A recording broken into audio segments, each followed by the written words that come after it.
Hi guys, it's Rich from Teach Me Music Academy, and today I'm going to be talking to you about practice habits.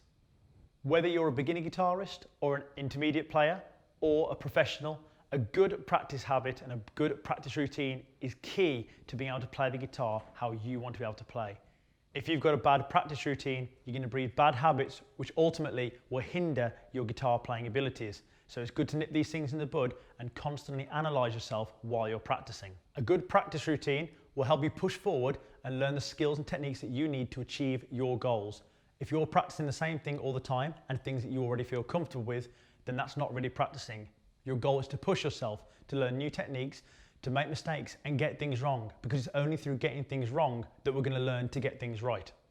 There's a really common phrase going around that says, if it sounds good, then you're not practicing. And that's kind of right.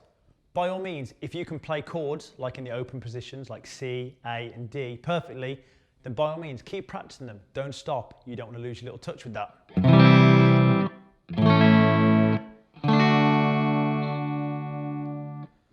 But if you can do that already, there's no point trying to practice it getting better. You need to push yourself, learn new chords, learn new shapes, practice your scales, work on your lead work and your alternating between strings. All these techniques that you might, quite frankly, not be quite as good at are the things that you need to work on and push yourself to achieve. So in order to get better at these things, you need to form a good practice routine. So let's talk about what it takes to do that, starting with the very basics, the environment around you. So think about the space around you. When you're practicing guitar, you want to be in an environment that you feel comfortable to learn and grow in. So have a look around you physically. Is there anything hindering your movements? A really good way to test if you've got enough room is to be able to move your guitar around like this and see if you're not knocking anything. You don't want to be catching your headstock on anything like a wall or even another person close by. Also look into the things that you've got near you that you're going to need to play. Have you got your amp and is it set up as you need it? Do you need a music stand to either help you read sheet music or to read tablature from a laptop screen?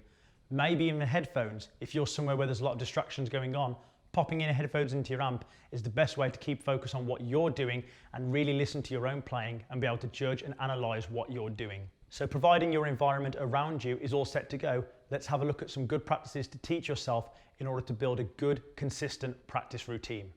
The first thing to keep in mind is to stay focused. You don't want any distractions around you. So if you're sitting there playing guitar and watching TV, it's not quite going to do what you need to do. You need to be focused on what you're doing. The more you can focus on your guitar, focus on what you're doing and look at what you're playing, the more that's going to sink in, the more your muscle memory is going to remember what you're doing, and the quicker your body's going to remember the positions that your hand's been in, the chords that you've played, the scale shapes that you've used, and the more it's going to get ingrained into your memory and come back stronger the next time. The second thing to bear in mind is pushing yourself out your comfort zone, like we've already mentioned. Now, by all means, I'm not telling you to start cracking out the fastest solo that you can when you're only just doing open chords, but try and push yourself. Is there a chord that's a bit of a stretch for you? Are you still struggling to get all the notes in it? Keep practicing it. Every time you play it, listen for any notes that might not be ringing out, like this.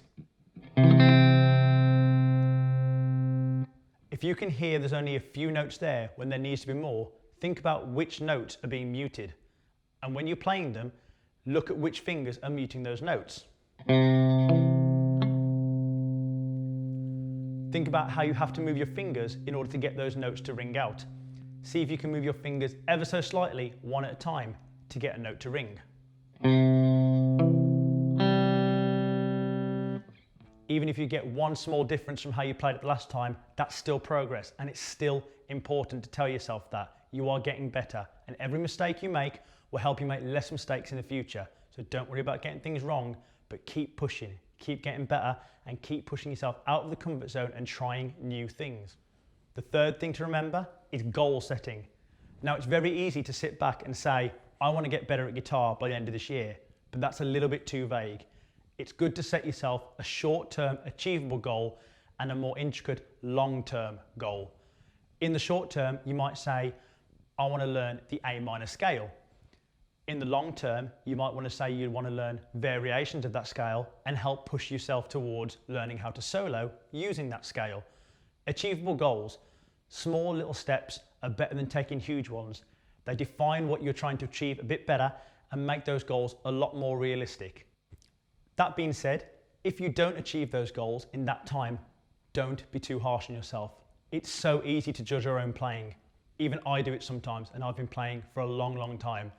The best way to think is put yourself in the position of if you were playing in front of the person you were when you started playing guitar. There might be tiny, inconceivable differences to how you play now versus then to yourself, but someone watching you might think different. What would you who started playing guitar think watching you who's playing guitar now?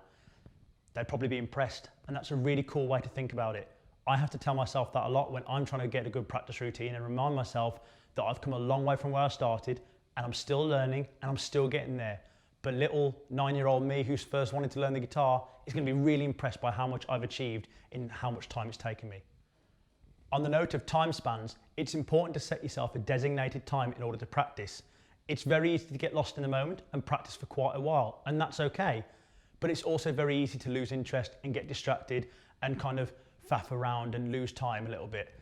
So set yourself a decent time. Maybe it'll just be a quarter of an hour on this day, and then push yourself to half an hour, then 45 minutes, and then an hour. Set an alarm on your phone and tell yourself that you're going to practice whatever you need to practice within this time, bearing in mind our focus, our comfort zones, and our goal progress. When that alarm goes off, it's time to rest. You've done your work for the day, and you can wait till the next day or the next time you're able to practice to push on and try and make some more progress. It's also important to remember that we shouldn't push ourselves too much. As important as it is to feel the burn afterwards and make us feel like we've achieved something, it can be a little bit painful afterwards, and we shouldn't push ourselves through a pain barrier thinking it's the right thing to do. It's really important to listen to our bodies. If our wrists are hurting, our arms, our fingers, any part of us, it might be our body's way of telling us to take a rest, and it's important that we do that before returning to our practice routine. Don't strain yourself. And as I said, don't be too harsh on yourself.